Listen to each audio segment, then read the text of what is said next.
Hey guys, what's up and welcome back to a brand new video. Today I'm super excited to bring you a LEGO Star Wars comparison on the Moff Gideon's light cruiser. Now we have two models in front of you. The one on the left is set number 75315, released in the year 2021 by LEGO.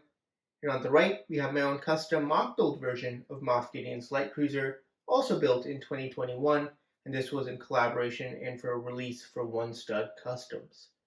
Now, both of these models are playset models, so I thought it'd be kind of fun to compare them. Before we get started, just want to let you know if you're interested in purchasing instructions for the one on the right, or actually the entire set as a whole with the parts and instructions, I'll have two links in the description below so you can check it out. But anyways, without further ado, let's go get started and jump right into this comparison. Starting off here, we'll take a look at the front of the model. So on the very front, this is where the main hangar of the vehicle is. Now, Moff Gideon did actually modify his light cruiser to have a TIE fighter hangar. That's where the kind of first play feature comes in here on LEGO's version. You could actually lift up this section and launch TIE fighters. A pretty fun little feature here with these cool micro TIE fighters.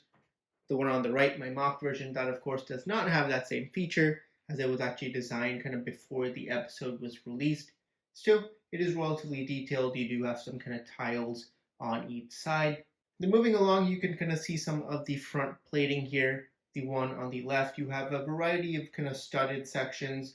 The one on the right, it is definitely a bit more of a mix of tile and plate, which I think gives a pretty good look. Here we have a look at the bodies of the two builds. You can kind of get a better look at some of the armor plating on the top. The one on the left, definitely a bit more studs based, versus the one on the right kind of is a mixture of tile and plate, so there's kind of a limited amount of studs showing. On both models, we do have the twin turbo lasers.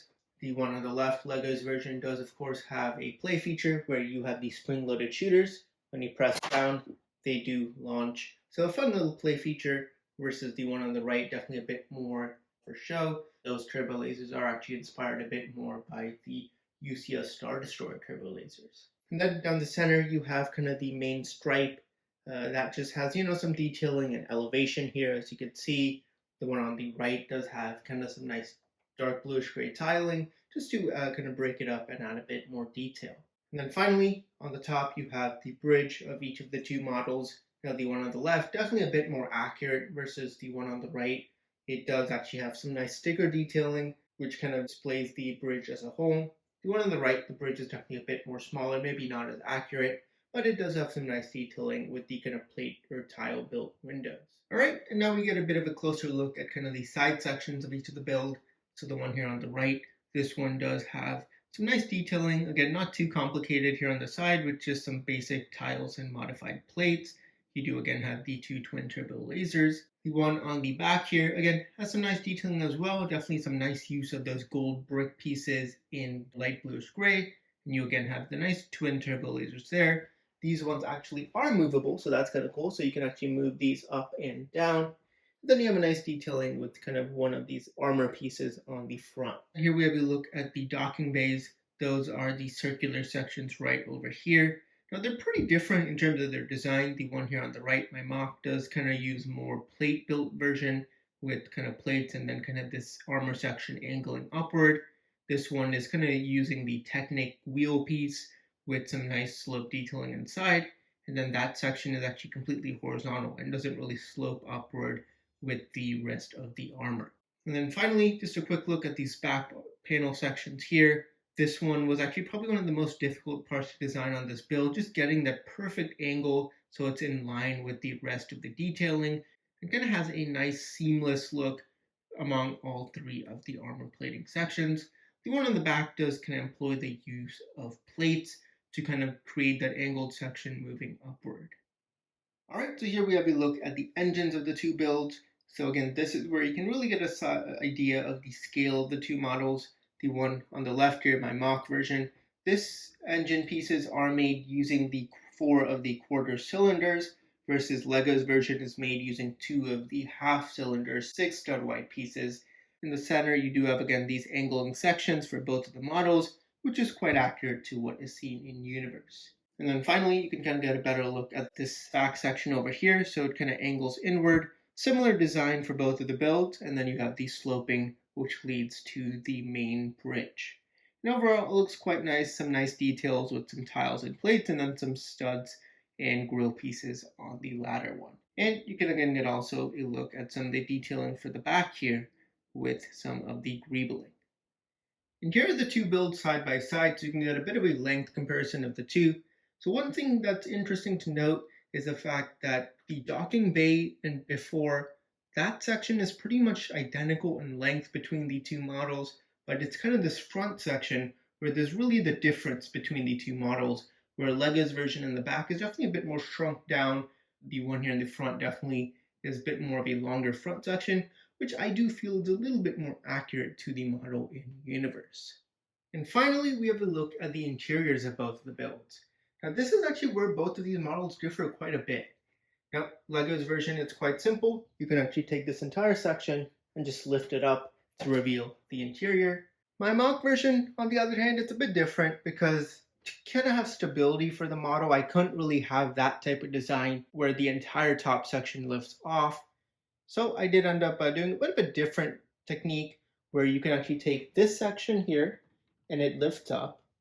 This section also lifts up, and then there is a bit of a lever here which holds both sections in place to reveal the interior. That way, kind of the main center section is connected to the ground, giving the entire model a bit more stability. Let's go ahead and quickly take a look at some of these interior sections. Here we have a look at the interior for Lego's model. Overall, not too much there. Mainly you have the hologram table with some really nice sticker detailing, actually nice sticker detailing throughout the build. You do have some nice grill pieces for some detailing and a couple of containers. So overall, not as much detail. Definitely would have liked to maybe see this maybe split in half and have maybe two rooms. I think that would have probably been best. Maybe include a Dark Trooper room or Grogu's chambers or cell. I think those would have really kind of added quite a bit to the interior. In terms of the MOC version, on this side you do have two rooms. First up you have a TIE Fighter hangar bay with a couple of TIE Fighters. And then in the very back you have the bridge. So you have of course Moff Gideon's hologram table with a couple of control panels where you can seat some minifigures. And then on the other side, you do have two rooms, the first one being a hangar bay exactly identical to the last, except it does lack the stickers. And then in the back, you do have the Dark Trooper room, so you can see between those two red slopes, you have kind of two seats for Dark Troopers. And then again, here's a fun little look at this custom Dark Trooper I made. This was before LEGO had, of course, released their own version. But again, I think it looks quite nice for the time. You can actually connect it to this modified brick, and that is kind of how he stays inside the vehicle. And overall, it works quite nice. You do have, again, another control panel as well as some pipe detailing. So those are a look at the two interiors. And that's going to do it for this comparison of the LEGO Star Wars Moff Gideon's light cruiser. Definitely let me know down in the comments below which one of these two were your favorite. Of course, since I do have a bias towards the one on the right, I won't exactly tell you which one of these are my favorite, but I'll definitely let to know your thoughts down in the comments below. Again, stay tuned. I'll be actually having another MOC versus set comparison on the Bad Batch shuttle. I'll be comparing the Bad Batch shuttle set to the MOC I made, both playset versions as well, so definitely stay tuned. That video should be coming out within a week. But anyways, thank you so much for watching. If you enjoyed this video, a thumbs up would be great. Do not forget to subscribe and stay tuned for more videos coming very soon, including the next Building Coruscant episode. But anyways, I'll see you all next time.